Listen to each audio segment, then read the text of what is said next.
Somehow if you drop your face, You know what? I never thought, when I studied watching the show, I never thought that one day I'll be sitting with Chad's 3 girlfriends. So let me tell you, I'm the lucky one.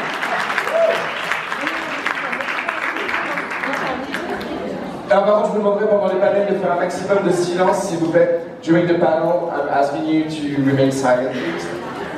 Et surtout au niveau de la porte, s'il vous plaît. Ok. Vas-y, première question. Hello, I'm going to start on a very positive question to start the morning about your character's death, Robia and Kristen. I want to know, as an actress, how was it to be a part of this very specific episode, and specifically the body was just hidden behind, and I want to know how was it to be playing the character last time on screen and saying goodbye to the crew and the team. Thank you.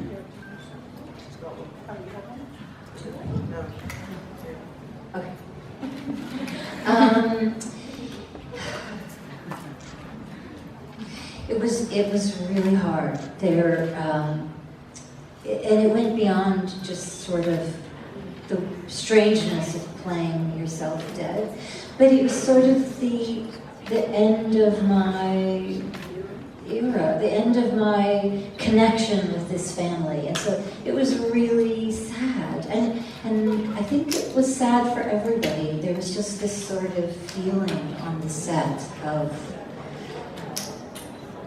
the loss, the closure, and what was happening to Buffy. You know, the idea that she was losing her parent. And so there was sort of, oppressive isn't the right word, but there was sort of a pall everywhere, which was sort of broken at one point when, who was the line producer who was always doing this to hurry up? Do you remember? It wasn't David, it was this other guy, and he decided to give me a going away cake when I was like at my peak of, you know, when I'd been dead for 48 hours. So they give me this cake and everybody gets in a circle and they clap and I'm literally painted blue with a red robe. And I was like, you choose now to give this to me. So, and then he was like, okay, everybody back to work. We're losing money, we're losing time. So anyway, that was sort of humorous, but it was really hard. It was really sad for me too, because I lost my father when I was young, and it brought up so much grief. It just like touched that place of grief that I hadn't felt in so long. And it was hard for me to stop crying. Wow. Which is like, you know, it's really a problem when you're dead and you're crying. You know? So I'm sorry you guys, I'm sorry. So it was very emotional, I think, for everybody. And it was an episode I'm really proud to have been a part of. Because having lost my father, oh my gosh, we're gonna have to translate this. Do you want to go ahead? Oh, no, okay. I had experienced exactly those things as a kid. I had no idea how to process my father's death. And so when I watched the rest of the episode and saw how bewildered they were, and you know, it was like I have to wear the right shirt, where's the shirt, where's the shirt? And then Emma's like amazing speech was, I would say to people, you have to watch this episode. And I'm dead, so it's not about me, you know. It's about this episode, and there was no music, and I think it was one of the most profound television episodes. Josh handled that, I think. Yeah, he knows what to do. So thank you. I'm sorry to talk so much. Par rapport à ce que la question était pour Christine et pour Robia sur commencer de jouer sa mort, et du coup ça implique l'arrêt de la série. Et Christine disait, en fait, ce qui est déjà bizarre en termes de... Désolé, je vous regarde pas, mais parce que je suis concentré. En termes de sensations, c'est de jouer sa propre mort, de se mettre en scène en tant que mort. Et en plus, c'est pas seulement la mort du personnage et de le jouer en tant qu'humain qui est compliqué, mais c'était aussi le synonyme de dire au revoir à toute l'équipe et que c'était la fin de la connexion avec cette famille. Elle dit en plus, on avait un des producteurs exécutifs, dont elle se rappelle plus le nom, qui disait tout le temps hey, faut y aller, on est en train de perdre de l'argent, etc. Elle dit, et je sais pas, ils ont décidé de m'offrir un gâteau, le gâteau de salut, au revoir, à bientôt. Elle dit, sauf que ça faisait 48 heures que j'étais morte, avec en bleu, là, machin, peinte, maquillée à fond.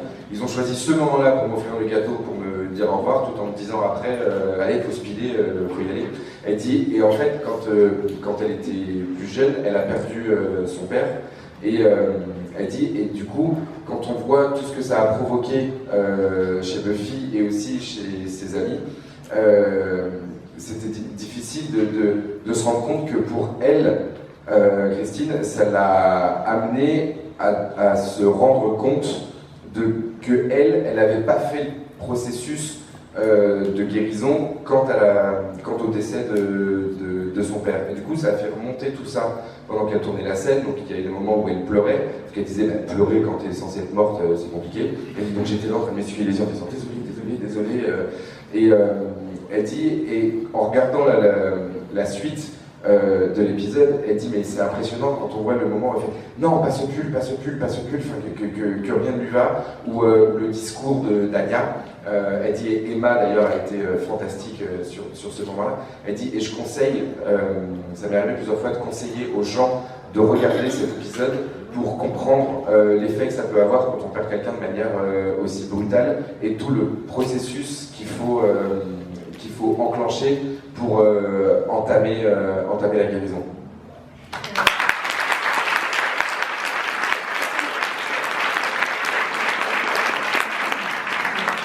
I thought you said happy question. Happy question. I'm sorry.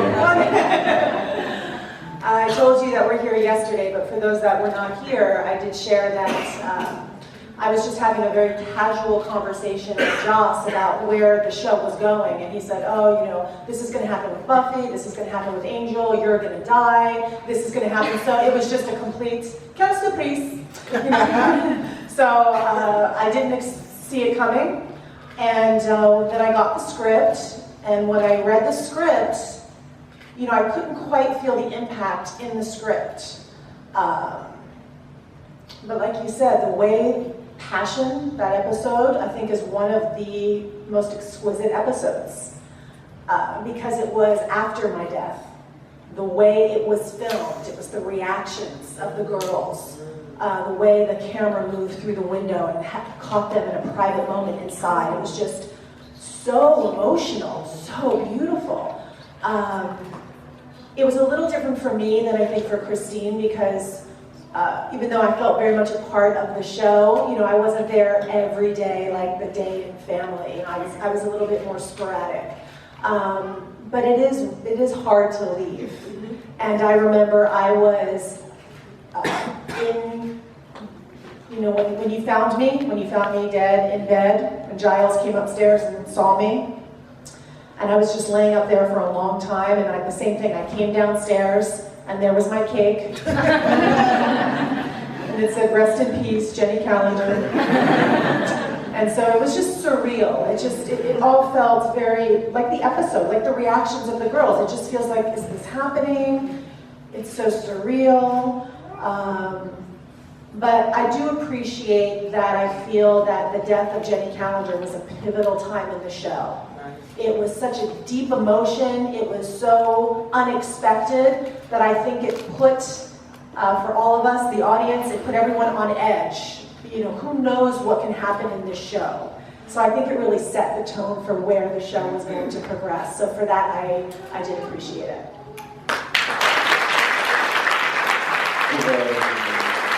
Pour Romia, c'est un petit peu différent. Elle dit, alors déjà, elle a appris qu'elle allait mourir, pour ceux qui n'étaient pas là hier, elle a appris qu'elle allait mourir dans une conversation des plus banales qu'elle avait avec Joss, où ils sont en train de discuter, il lui dit, bah, en même temps, bah, Buffy va faire ça, Angel il va lui arriver ça, toi tu vas mourir, ok d'accord, et quelques jours après elle reçoit le script, et en fait en lisant le script, elle s'est pas rendue compte de l'impact que ça allait avoir et de la force de cet épisode. Elle dit, et pour moi, l'épisode Passion, il est vraiment comme l'a expliqué Christine pour sa mort. Elle dit, c'est pas la mort en elle-même, c'est juste l'après, la manière dont Joss a tourné le truc. Elle dit, ce moment où il y a la caméra qui passe devant la fenêtre et on voit juste la réaction des filles, elle dit, c'est un moment qui te prend vraiment au trip. Elle dit, et d'ailleurs pour faire l'objet avec son truc, elle dit, la scène où Giles vient découvrir le corps, elle dit, j'étais allongée sur le lit pendant pas mal d'heures. Elle dit, on termine de tourner, je descends les escaliers, là il y a mon gâteau, repose en paix Jenny Calendar. Et voilà. Elle dit, j'étais très fière en même temps de cet épisode et de cette mort, parce que c'est là, que ce soit pour eux ou pour le public, qu'on a compris. En fait, ça a été un switch dans la série. On s'est rendu compte qu'effectivement, il pouvait arriver plein de trucs, et c'est un vrai épisode pivot où on se dit, mais en fait, on ne sait pas qui va y rester, qui finalement peut suivre. Et donc ça, c'est un honneur d'être entre guillemets le personnage qui a fait pivoter dans ce sens-là. Ça nous a tenu en haleine. And for Fina, you were on 2 episodes of Buffy, and you were lucky enough to be in effing Hush, directed by Joss Whedon. So I was willing to know your experience on the set of this episode. Of Hush, it's very interesting because my background up until that point had been as a fashion model, and twofold. Getting to be part of a show of that magnitude is very exciting, but it doesn't come without pressure. And so I was delighted to have a job where I didn't have to speak. Delighted. However, it was very difficult to convey what you need to convey without speaking. So within it, there was a challenge. And I marvel at Joss Whedon's ability to bring the best out of people, to take storytelling to a whole other level, to consistently go, right, you're expecting this, I'm going over there. And that's what I learned from working around him. He's also extremely generous, I think most creatives are. You know, good creatives, if you create from a space of goodness, you're quite generous because it's inherent in what you do. And I just found that Joss was a great person for me to start my journey as an artist and an actor. And Hush had a great challenge. I thought it'd be easy because I wasn't speaking. It wasn't easy. It was a delicate challenge, and I enjoyed it very much.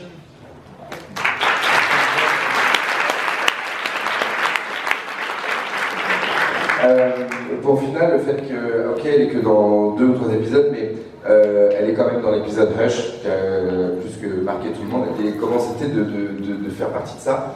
Elle dit, déjà, son background, son expérience passée, elle c'était en tant que mannequin. Elle dit, donc du coup, déjà d'être engagée sur une série, sur un show qui a une telle ampleur, une telle magnitude, elle dit, j'étais ravie et j'étais fière, mais par contre, la suite. Mais ça vient pas sans une certaine pression derrière. Elle dit, j'étais super contente de me dire, j'arrive là-dedans, et en plus, j'ai pas à parler. Donc c'est hyper facile, et elle dit, et en fait, c'est bien le contraire. Elle dit, parce qu'au départ, j'étais contente de ne pas avoir à parler, mais tu dois arriver à exprimer des choses uniquement par la gestuelle ou les expressions faciales, et rien par la parole. Elle dit, et ça, c'est une partie qui est beaucoup plus compliquée. Par contre, ce qui était génial, c'est de travailler avec Joss. Elle dit, parce que Joss est un homme d'une incroyable générosité. Elle disait, d'ailleurs, je pense que tous les créatifs À partir du moment où tu crées avec ton cœur, tu te donnes une certaine générosité. Et sa qualité principale, c'est qu'il arrive à tirer le meilleur des gens chez chacun. Et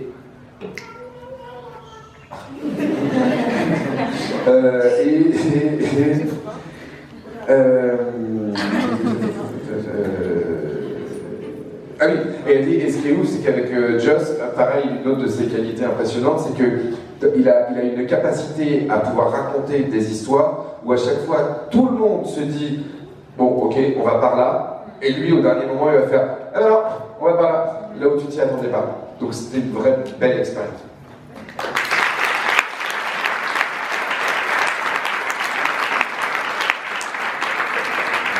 Hi Faina, hi Christine, hi Robia. Hello. I have a question for you, Faina, but he has just. Make up another one. Yes. I'll make another one. Are you happy? You enjoyed it last night? Très, très content. Yes. So yesterday I asked a question to Robia, and unfortunately you were not here, Christine. So I would like to ask you the same. How was your reaction when you found out that you were going to die? Did you know from the very beginning that you will die in this very sad way, or like Robia just went to see you and say, "Hey, Christine, how are you doing? Okay, so today you're gonna die." So I'm sure it wasn't that way for Christine. No, actually, I had made a decision that I was going to go to Italy for a year so that our daughter could learn a second language when she was young. So I was very torn about going because I didn't know what that meant in terms of the show. Like if I went, would I ever be coming back? So, but I decided that was more important to me to give that to my daughter, and I was very sad. But I also knew Buffy was going to college and she wouldn't need her mom as much. So I went in and I asked for a meeting with Josh, and I went in and I said, I'm leaving for a year. And he went, are you coming back? And I went, yeah, you know, I'm just going to be gone a year, I'm coming back. And he went, oh, good, because I'm going to kill you. So I found out, and so that put it like 2 years, almost 2 years before I died. Wow. And I didn't tell anybody. Wow, top secret, man. I didn't tell anybody. But what it meant, 2 years. yeah, what it meant is that final season when I came back, it was like I knew that it was going to go away. And so I just like, I enjoyed every minute of it because I didn't know when the script was going to come or how I was going to die. Yeah. En fait, pour Christine, la manière dont elle a appris qu'elle allait mourir est complètement différente de Robia. En fait, c'est Christine qui voulait partir pendant 1 an en Italie parce qu'elle voulait absolument que sa fille apprenne une seconde langue. Et du coup, elle se posait la question, c'est qu'est-ce que ça va donner par rapport à la série, qu'est-ce que je fais. Du coup, elle a demandé à avoir un rendez-vous avec Joss et ils se sont retrouvés et il lui a expliqué, écoute, voilà, je vais te dire que je vais partir 1 an en Italie. Donc, il lui dit, ok, tu vas revenir. Elle dit, oui, je reviendrai. Il fait, cool, parce que je vais te tuer. Donc elle l'a appris de cette manière-là. Et en fait, c'était 2 ans avant. Et pendant 2 ans, elle a gardé le secret qu'elle allait mourir, que personne ne l'a su. C'est juste qu'à chaque fois, elle était ok, quand est-ce que je vais recevoir le scénario, quand est-ce que je vais avoir le script. Elle avait aucune idée d'à quel moment ça allait arriver. Mais par contre, le fait qu'après elle soit revenue dans la saison 7, ça c'était un super moment de pouvoir retrouver tout le monde et de renouer avec l'équipe.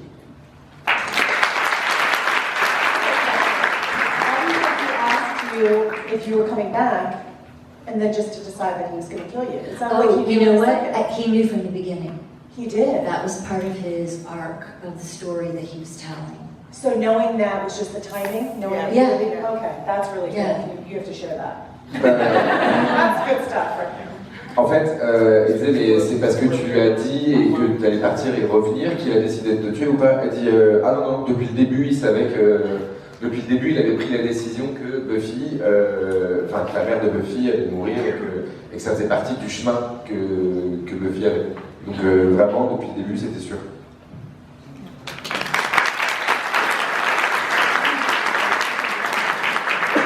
For being here because it means a lot to all of us. And my question is for Robia, actually.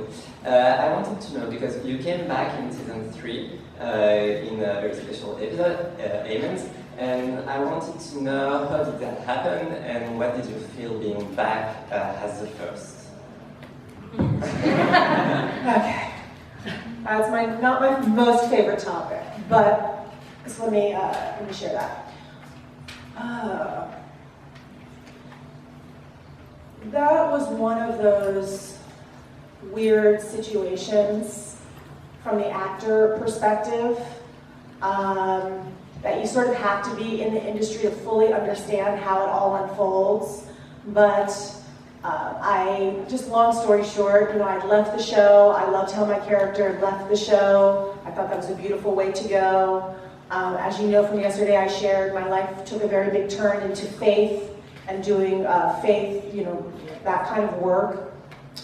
So I had just gone to a brand new agent, and Buffy called me and wanted me to come back, and they did not have a script to show me. So I didn't really know what I was going to be doing. But I felt, I don't know, it's better just to leave it as it was. But the new agent pushed, yeah. You don't say no to go back to Buffy. So I got a little pressured. So I went to do it, and then I saw what the role was. And for me personally, that's not something that I would have wanted to do. And so it kind of ended my note on Buffy not in the way I would have loved. So I sort of just erased that. So even your question, it's hard, I just erase that. Like that doesn't exist. Passion. Passion is my ending. So, for me, that was, and I'll just share with you and be vulnerable and transparent. That was a very contradictory time for me because I realized that I sort of didn't, I sacrificed a little bit of what's important to me to do that because you think you have to. So I honestly, I wish I hadn't done that. I don't think that was the best representation of Jenny or of me. So that's all I can say about that. Thank you. Par rapport à son retour dans la saison 3 en tant que la force, elle dit ok, c'est clairement pas le meilleur moment dont elle aime parler. D'ailleurs, elle a fini en disant c'est une période que je préférais effacer, oublier. Elle dit parce que il faut être dans le business, dans l'industrie hollywoodienne, du cinéma, des séries, etc., pour comprendre réellement toutes les implications et comment tout s'imbrique là-dedans. Et elle venait de changer d'agent, et comme elle nous l'a dit hier, pour ceux qui n'étaient pas là, au moment où elle a quitté la série, c'est un moment où elle a fait un changement radical de vie, et où elle s'est beaucoup plus tournée vers la foi, vers la spiritualité, et ça c'était vraiment quelque chose qui était important pour elle, pour découvrir qui on est, et quand elle a été... Elle a eu un nouvel agent, et quand elle a été appelée pour Buffy, elle était en mode bah non, j'ai pas envie d'y aller, j'aime bien la manière dont mon personnage s'est terminé, on a terminé avec passion, voilà, c'est bon, on arrête là-dessus. Sauf qu'il y a ton agent derrière qui l'a poussé, qui l'a forcé à le faire, et à l'époque, tu as l'impression que tu es obligé de le faire. Donc elle est allée sans avoir de script, sans savoir ce qu'elle devait faire. Et là, en arrivant sur le plateau, on lui a donné le script et elle a découvert le personnage. Et pour elle, c'est comme si elle avait trahi et le personnage de Jenny et qui elle est, elle au fond. C'est en totale contradiction avec la personne qu'elle devait et l'image qu'elle voulait laisser de Jenny. Donc c'était vraiment pas une belle expérience et ça a un peu terni la note, la fin pour elle de la série. Donc c'est quelque chose qu'elle oublie, comme la question, merci de l'avoir posée, mais voilà.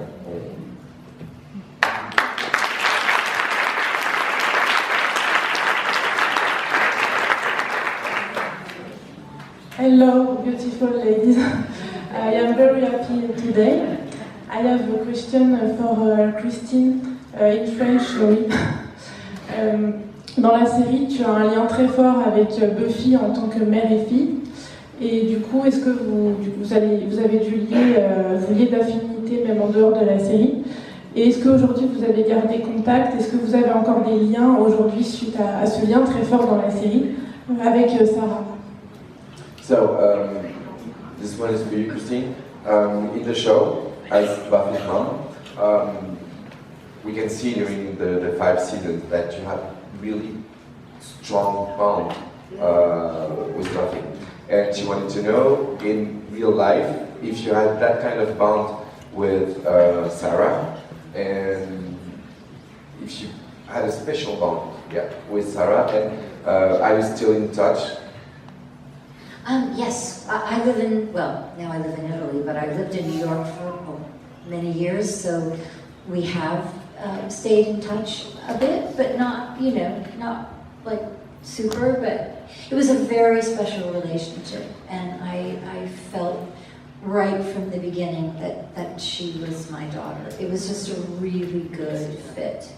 And I actually, when I auditioned, I think I said I had maybe 7 words in 3 lines, and it was kind of like, well, what can you show with so little dialogue?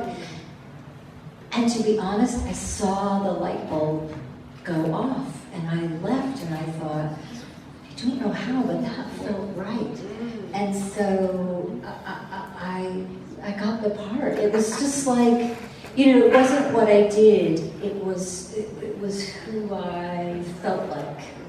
So it was really nice to have that feeling, because when you're playing that kind of a relationship for 5 years, to feel so comfortable in it right from the beginning is really a gift.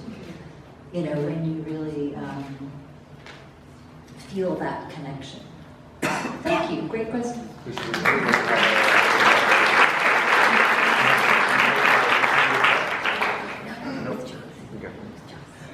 Alors oui, elles sont restées en contact. Bon, maintenant, elle vit en Italie, mais à l'époque, quand elle était encore aux États-Unis, elles sont restées en contact. Et elle dit, il y a vraiment, oui, il y avait un vrai lien entre nous. Et elle disait d'ailleurs, quand j'ai passé l'audition, ils m'ont donné un texte, j'avais 7 mots sur 3 lignes. Et je me disais, mais comment tu peux donner, comment tu peux représenter une relation ou une alchimie avec aussi peu de texte? Et puis d'un seul coup, il y a quand même une lumière qui s'est faite aussi. C'est comme ça que ça devait être fait en fait. C'est comme ça que je devais le montrer. Et elle a eu le rôle. Elle dit, et c'est juste un super sentiment de pouvoir ressentir cette connexion et ce lien entre les deux. Thank you very much.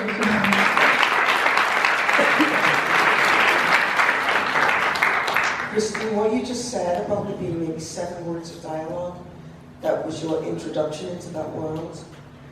I think that's how justice works, because that made me think of my own audition. I think it was something like, couldn't go to Southern California without looking up Old Ripper. That's what I got. That was the line. And I'm like, huh? But he's a master. And so he does not let you get bogged down with all the scripting and nonsense. He's trying to see who you are. That's his process. I only just got it now that you said that. Because, yeah, he's trying to see what you want. Because I was thinking, what am I going to do with these 8 words? But he was looking for something else. So you've helped me. Thank you for sharing that. You should talk to Jacqueline and Andrew about it, because they shared, both of them, they shared their auditions, and their auditions were like, what? Really? Was it? Well, like, I think Jacqueline didn't even have a word. It was just a move. So, That's what I'm saying, he knows, he's a master. Fina, elle disait en fait que quand Christine lui parlait là, de son audition, qu'elle a eu 7 mots et 3 phrases, elle dit « Ah mais merci parce que tu viens de me rappeler et me faire comprendre un truc, c'est sur le fonctionnement de Joss. » Elle dit parce que, elle dit, Fina, elle a eu une seule phrase qu'elle a dit, mais elle a dit trop vite, donc je me rappelle plus. Southern California without looking up Ellis River. Ah oui, ok, merci. Je pouvais pas me rendre dans le sud de la Californie sans rendre visite à mon vieux Ripper, je sais pas comment ils le disent en français. Non, Ripper, c'est son surnom quand il était ado. Et... Pas Rupert, Ripper. Mais je sais plus comment ils le disent en français. Ah, ils le disent Ripper. Ah, bah, c'est con. Alors que c'est un vrai sens en anglais, enfin bref. Merci la traduction anglaise-française. Bref, pardon. Elle dit, et c'était sa seule phrase, et quand elle a vu le truc, elle a fait quoi? Mais qu'est-ce que je vais. Elle dit, la capacité de Joss, c'est ça. Il te demande pas, il te prend pas la tête avec et des mises en scène et des trucs et des machins et des fioritures tout autour. Ce qu'il veut, c'est que c'est voir qui tu es, toi. Et pour lui, en une phrase, il arrive assez rapidement à cerner et à voir s'il va obtenir ou pas ce qu'il veut de la personne. So on that note, I'll add a story to that as well. When I auditioned for Jenny, it's for a school teacher. So most of the other women in the room looked like school teachers. They were very conservative. For whatever reason, I went in very edgy. Red lipstick, leather jacket, tight pants, motorcycle boots. No. I just felt that. Yeah. So, all these women were so kind of uptight, and I was like so edgy. And I even remember I told you yesterday I thought the role of Giles was for a 12-year-old. So I went in chewing gum, and Anthony Head was in the room, and I was chewing gum, and before I auditioned I went, hold on, put my gum in Tony's hand. And then, oh yeah, and just started doing the scene. And so I finished the scene, and Joss said, I love your outfit. And that was it. That was it. And so I kind of knew, like it was just the whole vibe. And I think that really set the tone for them to even see Jenny differently. And they would play off, Tony being so uptight and conservative, and Jenny, and you saw in the way I would come into the show, a lot of times I added my thing, like my hair would be crimped, as if, I had gone out the night before and was up late, and I'd walk into school, hey Buffy, hey kids, So I think that audition and that outfit, you have a line, you have two lines, I have an outfit, and that sets the tone for actually getting the job.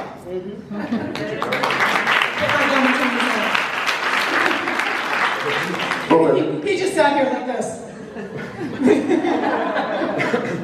Elle dit, vu qu'elle avait partagé leurs histoires d'audition, elle dit, moi pour la mienne, elle dit, bon, moi j'avais mon script et c'était pour être une prof. Elle dit, j'arrive dans la salle où on était toutes à attendre de passer chacun notre tour. Elle dit, toutes les nanas, elles étaient habillées en mode coincé, avec le petit tailleur, le petit machin, le petit truc, elles se tenaient comme ça pour faire la prof.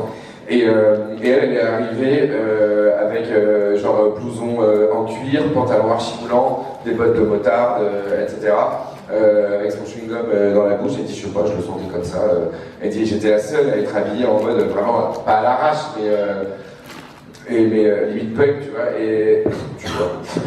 Et en fait, au moment d'arriver pour l'audition, donc elle nous la porte, et il y avait Anthony en face d'elle. Anthony, quand même, très classe, très machin, très. Et elle arrive, et elle avait son chewing-gum, qu'elle pouvait pas faire l'audition. Elle a fait son chewing-gum, elle tiens-moi ça. Elle lui a mis dans la main. Elle a fait le truc, et elle dit, et du coup, et c'est ça en fait qui m'a donné le rôle. Elle dit, il y a plein de fois quand vous regardez dans la série, vous voyez Jenny qui arrive, elle a les cheveux à moitié de travers, elle arrive avec elle fait ouais, salut Buffy, salut les gosses, etc. C'est comme si elle rentrait de soirée la veille. Elle dit, et en fait, elle dit, t'avais une phrase, t'avais 6 mots, moi j'avais une tenue. Et par contre, c'est la tenue qui lui a fait avoir le rôle et qui a aussi un peu déterminé l'esprit de Jenny Calendar.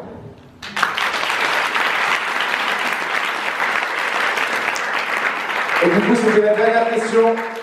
The last question.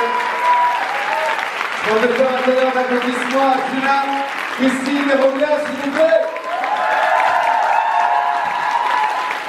Avec du